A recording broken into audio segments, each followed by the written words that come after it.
Tää on apinavuori, jossa on apinoita ja koiria. Joutuu ottaa tällaiset kepit, että täällä voi kulkea. Tonne ylös en todellakaan lähde yhtään kauemmas. Kuvaappa tonne nyt ei kyllä lähetä marssimaan. Tää on tarpeeksi hapokasta nyt jo.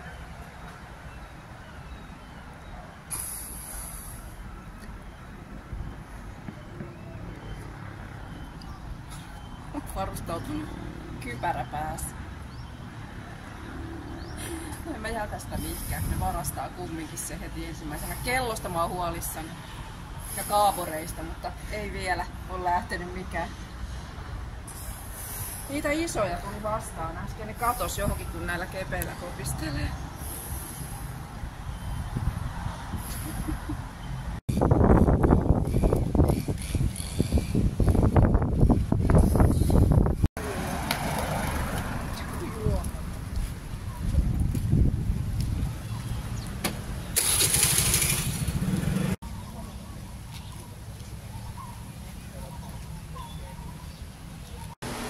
Savadi!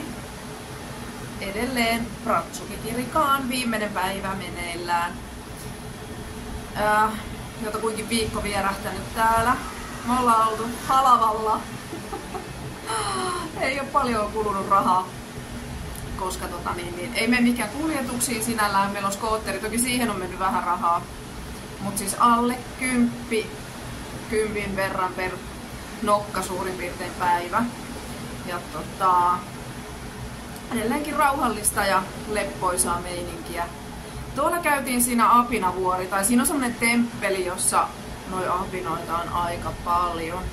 Ja mä en ollut oikein innokkaana kapuamaan sinne ylös, koska siinä alkuvaiheessa oli jo ihan riittävä vastaanottokomitea paikan päällä.